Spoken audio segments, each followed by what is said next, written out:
This is Common Sense Radio. Straightforward and no excuses. All right. Come on now. This is the Steve Gruber Show. Call me crazy. Oh, yeah. What I said was perfectly right and spot on accurate. Boy's got a mouth like a cannon, always shooting it all. Stop. Yeah, stop. I mean, you're way off script. Got it in me. Gonna quit until it all comes out. Hey, boy! No education. Yeah, you know, it's not cynical. It's common sense. Pay attention to me when I'm talking to you. I'm gonna rock the nation. Rock the nation. Genuine, accountable, and raw. Here is Steve Gruber. It's Free for All Friday, and it's time to talk about the state of things. It's time to talk about how we're doing on saving the planet. That's going to be kind of our theme for today here on Free for All Friday, how to save the planet.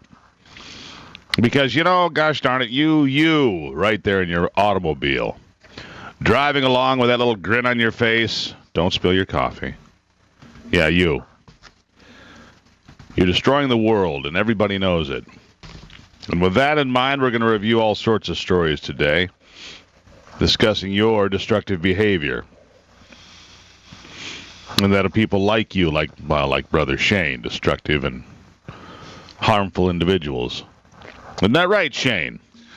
Good morning, Steve. Yeah, that's we'll go with that for now. But first, we're going to do a couple of other things here real quickly. Todd Courser is out of his closet to talk about this investigation into his alleged extortion.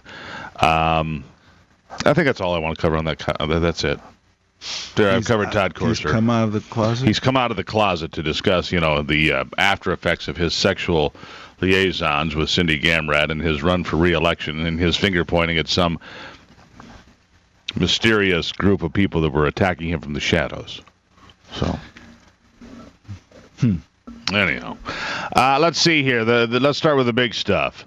Paul Ryan, the new Speaker of the House of Representatives, he won the leadership election, and he's stepping up to take over. What do you make of Paul Ryan? I think that Paul is a very good negotiator. He has that on the surface. I don't know everything about him because he's from Wisconsin, and I don't look at him as often. So you don't like Wisconsin? Is that what you're saying? On Wisconsin? No. No, I did not say I did not like Wisconsin. Produced Scott Walker, and I was a Scott Walker fan at one time. You still like Scott Walker. He's just not running for president anymore. Right. That's what I was alluding to. Right. But Mr. Ryan has always been pretty stable. I liked him when he was the vice presidential candidate, and I like the fact he's a bow hunter with that. You know, I do like the fact that it is bow season across the country, and he said he has to have enough time for a family. Translation is he knows where there's a big buck. You know, the fact of the matter is he knows there's a big one living, and he didn't want to spend too much time being Speaker of the House and let that big one get away. That was my take on it. Can you blame him? I mean, really? Well, no, absolutely not. I support him for that. We all have our priorities. You know, and John Boehner's gone, of course, so if you need to have yourself a good cry, do it now. If you need to get it out of your system, you need one last good cry. Now that Boehner's gone, go ahead and get it out of your system. We're all trying to clean ourselves up. That's what I was trying to do. Yeah, have a good cry. Get in touch, right? Get in touch. So, it's a big change, and I guess we'll see what happens. We have Mike Bishop on the program today, Congressman Mike Bishop, who also voted no on this latest budget deal, which is just a mess. And you know, before we go on though, let's stop. Let's hear what Paul Ryan had to say. That his pledge to fix a broken Washington. Go. I never thought I'd be Speaker, but early in my life, I wanted to serve this House. I thought this place was exhilarating. Because here, you can make a difference. If you had a good idea, if you worked hard, you could make it happen. You could improve people's lives. To me, the House of Representatives represents what's best of America, the boundless opportunity to do good. And there you have it. But let's be frank. Paul Ryan's in. Now, the House is broken. He's right about that. The House is broken. And leave him right there. And Paul Ryan's in. The House is broken, and he wants to do good. Well, and we hope that he does. I am hopeful that Paul Ryan can bring a change to Washington. But as I was saying, Mike Bishop's going to be here on the program because this budget's been put through, eliminating all spending caps, basically,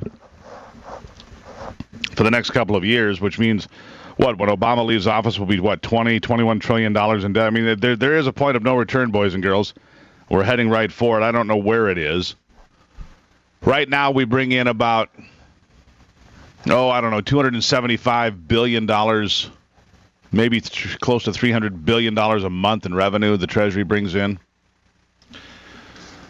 We pay about 10% of that now to interest, and that's getting larger every day. So, $30 billion a month to interest. At some point, we have to knock that off. Is my point. All right, so let's start talking about how we're going to save the planet, shall we? I'm going to explain it in better detail in a moment, but let's start with this. The Department of Energy blaming jack-o'-lanterns for climate change.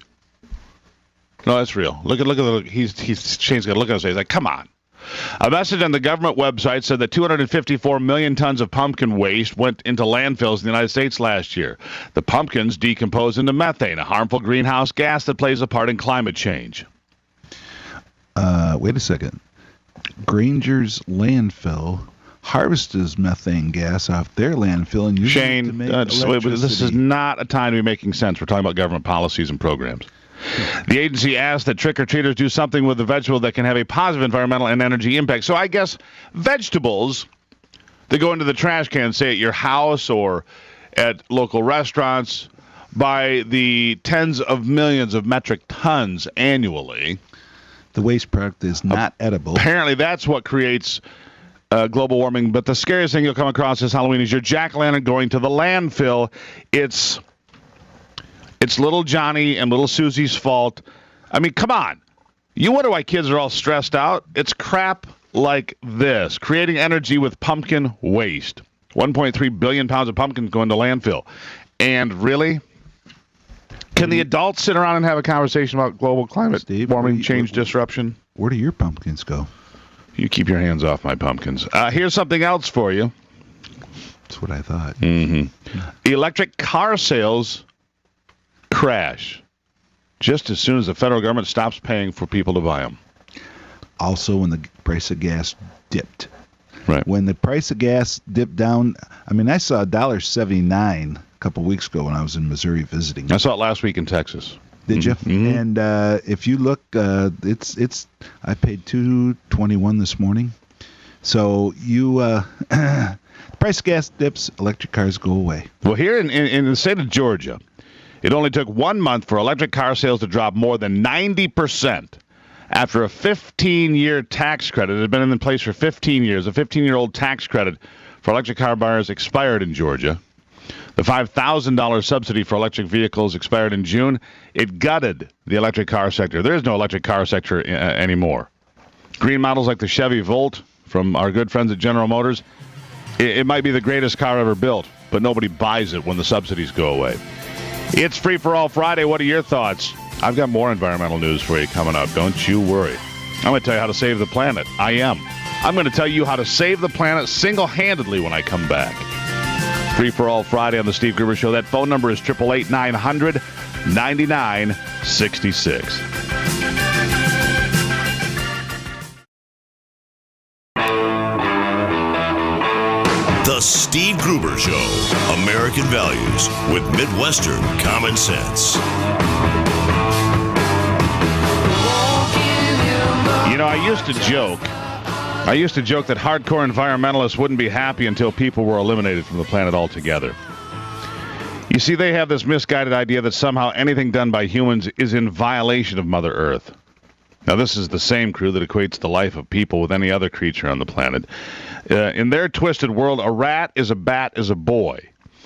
Of course, it's the same band of progressive thinkers that also proclaim abortion as perfectly acceptable while decrying hunting as a murderous rampage in violation of natural law. Question: how exactly do you have a logical conversation with someone who says abortion is just fine, but killing a deer is a moral outrage? And the simple answer is you don't. My first hardcore exposure to the radical left came during my time attending Montana State University. It was pretty clear that most of those who called themselves environmentalists back then would have been happy to put a fence around the entire state and keep out signs posted from Broadus to Butte and Glacier to Gardner. They'd like to turn Montana, the whole damn place, into a park that no one would be allowed to step foot in. Utopia, they'd call it. Now it seems the things I joked about are a lot closer to being the truth than any of us would like to believe. Worse, we sit idly by while these radicals continue to march us off the big green cliff. In fact, there are Ivy League professors saying it is time to thin out the human population. No. Really, I'm serious now. According to a recent article by a Brown University academic, people are simply ruining the planet. Hey, by the way, didn't Margaret Sanger want to thin out the population too? She did. That was her main goal. No, that's a discussion for a different day. We'll hold on to that one. Anyway, back to our story. Hans Joachim Schellenhuber and German Chancellor Angela Merkel claims the maximum number of people the Earth can actually sustain and support is a mere 1 billion. Here's what he said. Pope Francis utterly failed to address a major threat to humanity's future that he and the Catholic Church have helped create: overpopulation, says the worldly professor. But old Hans went a lot further and said Pope Francis' newfound environmentalism is, quote, aimed at diverting attention away from a major threat one of his own militant opposition to contraception is making even worse. So it's the Pope's fault. Now I see what he's saying. Anyhow. But that, my friends, is pretty tame compared to liberals doling out advice to the leader of the soon-to-be former free world. That's right. President Obama's science advisor, James Holdren, says he wants to see, quote, a decline in fertility to well below replacement levels. Holdren claims that 280 million Americans in 2040, which is the prediction, is likely just too many. So are they suggesting we start cutting down the population now? Well, it sure sounds like it. I mean, that's only 25 years down the road, right? So if we want to get the number under control, we'd better get to work. I do have some good news for Holdren. Places like the boss's hometown of Chicago, folks there are doing their level best to reduce the number of people each and every day. By the way, today there are about 322 million of us here in America, which needs to be cut down, and soon. And I mean, it's not like this kind of thinking is radical or anything. No, not at all, because, I mean, wait a second. Isn't Holdren the one that claimed that global warming? Yeah, he's the one that would kill 1 billion people by 2020. So a whole lot of people better get to dying and fast to shore up the deadly epidemic of global warming. Maybe suddenly rising oceans will nail 1 billion pretty quick. Anyway, in 1970, some of these same prophets of doom were warning us that we'd never see the sun again after about 1975, and that particles in the atmosphere would cause global starvation. That's right. They said by 1980, at least 200 million people a year would be dying from famine. They also said we'd run out of oil in 10 years, killer bees were on the way, and the Cubs were soon to win the World Series. None of which turned out to be true. Such hysterical predictions have proven over and over again to be the product of overactive and sick imaginations from those who despise free trade, free speech, and free people. They despise you. Make no mistake. But every generation produces another round of dire predictions about the destruction of the planet from overpopulation, income inequality, and the end of life as we know it from asteroids or a sudden polar shift or poison being belched from cars and trucks or the backsides of cows. It's just belching everywhere. Yet somehow we defy logic year after year in progressive paranoia. We feed more people, clothe more people, educate more people, and sustain and nurture more people than ever before. I mean, think about this. How many people do you think the Upper Peninsula could really have room for? Have you ever seen South Dakota? Eastern Wyoming? I am pretty damn confident we have some extra real estate here in America available for housing developments. And based on more than 1 billion people calling both India and China home these days, I'm thinking we have some growing room left before we need to start smacking the panic button. I mean, we haven't even begun to fill up Canada. I am truly disappointed to report there are less than 35 million Canadians today just north of the border. Woefully inadequate building process. Those folks need to get started making a little more place for people to say. They need more hockey fans. Well, they have more lenient immigration laws up there, but my reaction to these people who tell me that the population needs to be reduced. Hold on to that thought now. There's an entire movement called the Voluntary Human Extinction Movement. They claim that voluntary human extinction is the humanitarian alternative to human disasters and believe that humanity should commit species suicide rather than continue damaging the environment. My friends, I have a solution. You radical environmentalists, you can be the solution now. You can stand up and say, amen, Steve, I'm with you. You can save the planet right now as a radical environmentalist. Just stand up and say, amen, Steve, I am with you. And you can do us all a favor by killing yourself. Being first in line. That's right. You first, my friend. You want to save the planet by human extinction? Let's start with you. What do you think? Well, that's my reaction every time I hear this. Yeah, but Interestingly enough, the most densely populated continent in the world is Europe. And what did Europe do? Europe had periodic wars, big ones, for many, many centuries. I don't advocate that, no. Well, that's one way of doing it. That's one. The Voluntary Human Extinction Movement. ISIS has the same idea as long as you're not Muslim. Yeah, I'm not volunteering, all right? It's Free for All Friday. What are your thoughts on that topic? 888-900-9966, 888-900-9966. Step up. Be first in line for the telephone. We'll be right back.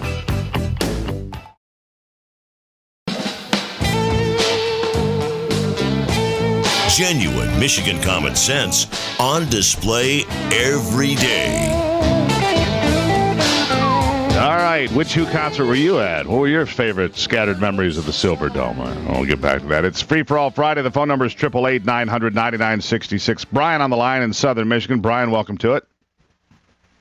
Good morning, Steve. I was wondering if you could demonstrate how conservatives love the environment in America by playing America the Beautiful by Ray Charles. Well, now, that's pretty funny that you should mention that, because I was previewing different cuts of Ray Charles' America the Beautiful about 4 days ago when I was supposed to be doing something else, and Ivy got a little perturbed at me there, Brian, because I'd lost focus, which is hard to believe. But you know what? I will do that. And the best cut I found was from 1982. And you know what? We're going to dig that up before the end of the day today, Brian, because that's a beautiful and wonderful idea. I got to run, but I appreciate that because that's exactly what I'm going to do. Brian from Southern Michigan gets an A for the day here in class, everybody. That's how it's done. Call with something really stupendously brilliant like that. Of course, I'd already thought of it, but that's not important now, Shane. You have that look on your face. At any rate, speaking of stupendously brilliant, we have our next guest, Michael Daugherty, on the line. He's senior writer for Cyber Defense, board member at Snoop Wall, and he wrote the book, The Devil Inside the Beltway, the shocking expose of the U.S. government surveillance and overreach in cybersecurity, medicine, and small business. Yes, it takes an extra-large business card to get it all in, but here he is, everybody. Michael Daugherty, welcome back. The next book's called The Politics of Crime because I've learned my lesson. Good morning. Well, I'm thinking with a title that long, A Badged Agent of the EPA will soon be on your doorstep talking to you about the destruction of the planet and how you are personally responsible. Yeah. I'll say all the e-books I've sold. Yeah, there you go. Let's see here. Cybersecurity bills are being moved around, and this goes on all the time. And for most of us, we don't pay a lot of attention to cybersecurity bills or these things that are happening. And there's this word, CISA, involved with this, because most of us have things to do with the rest of our lives. You don't, and so you pay attention, which we appreciate. See, that's funny stuff now, isn't it? Is it CISA? How do you say this word? Yeah, it's CISA. What does it mean? Why should I care? Cybersecurity Information Sharing Act. And Sharing Act. So I voluntarily give all my information away.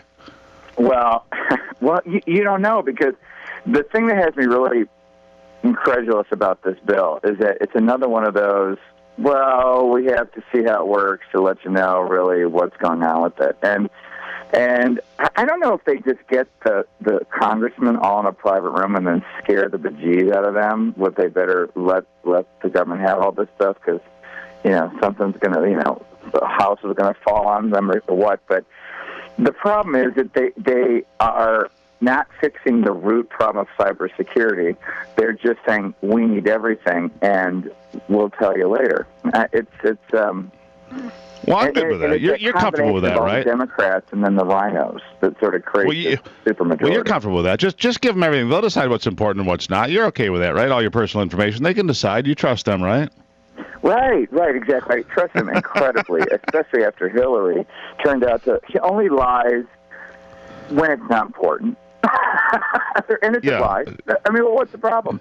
So, totally innocent. Trust yet verify. Trust yet verify. And the problem is taking away the verify.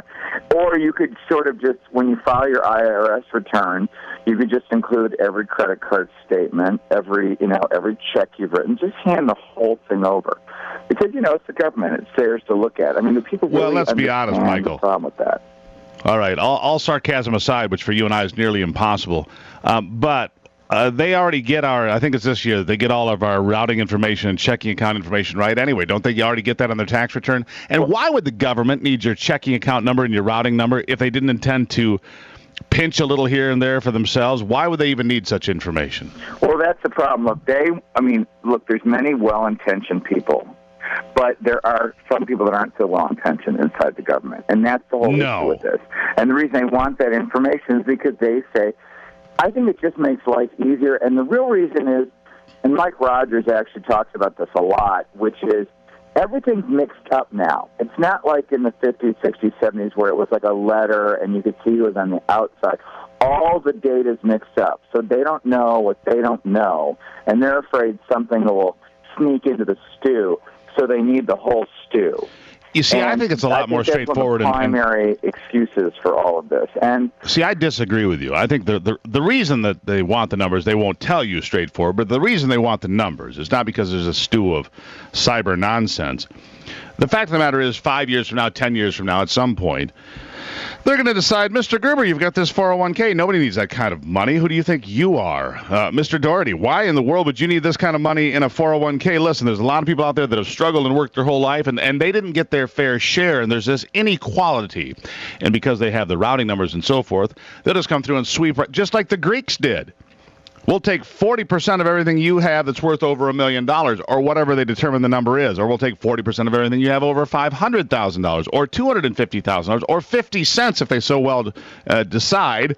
And the fact of the matter is, the masses that have never saved a nickel and squandered all their money on smartphones and liquor and weed or whatever they squander their money on will be sitting there drooling and pounding their pitchforks saying, yes, that's our money. We'll take it. That's what I really think will happen. And that is one of the problems with unchecked power, because eventually that's the stuff that happens, and that's the big problem. And,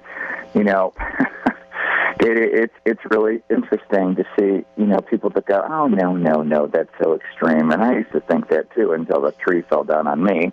And now my whole career is educating people on how crazy this government is, which becomes more and more believable to everybody by the day. So, no, you're right. There's several problems with this, and that is, absolute power corrupts, and some loon eventually is going to come and screw this stuff up. You know what the worst part is?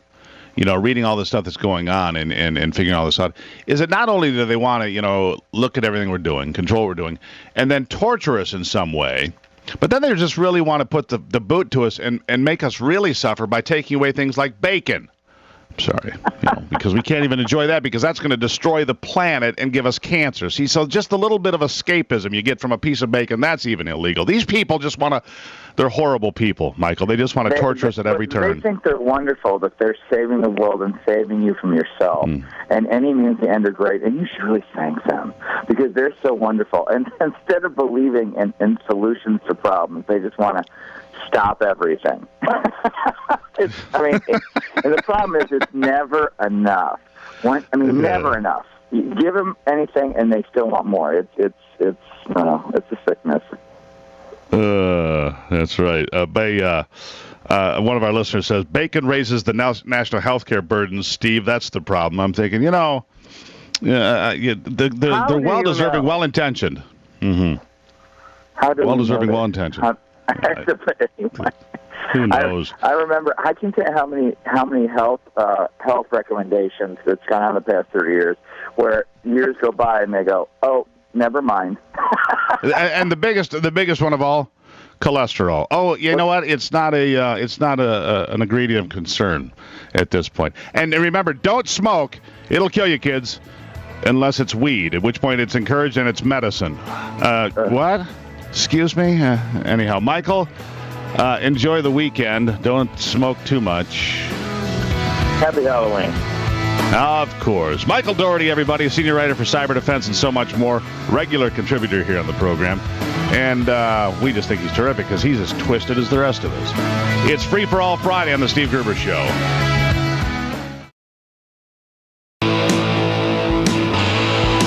Delivering Michigan common sense with a big dose of truth and honesty.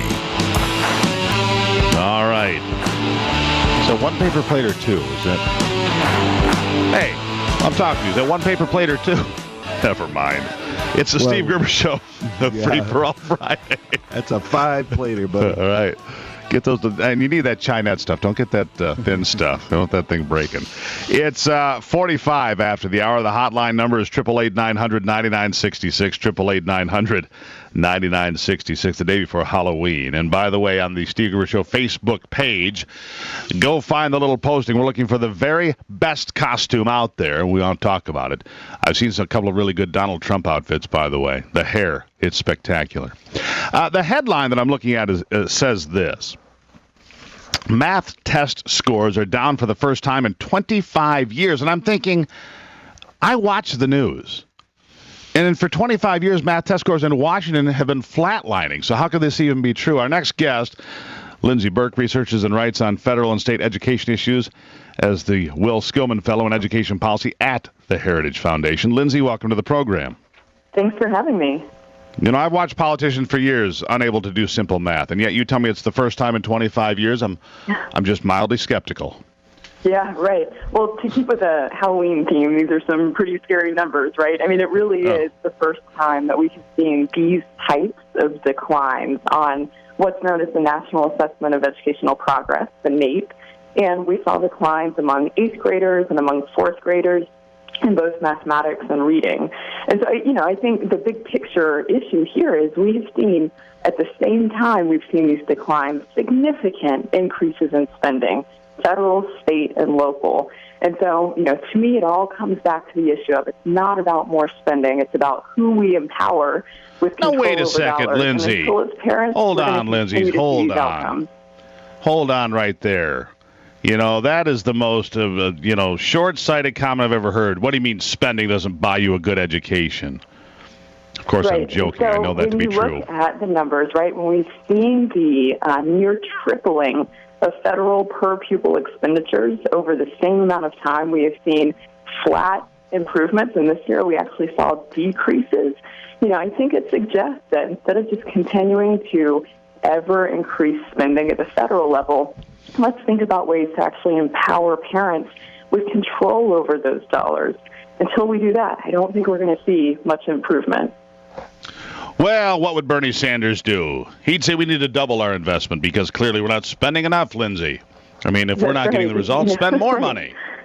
Right, and, you know, that's what we have heard decade after decade after decade, is it is just about more spending. And I think these numbers are just one more data point, quite frankly, in a story that is not aligning with this idea of spending and academic achievement.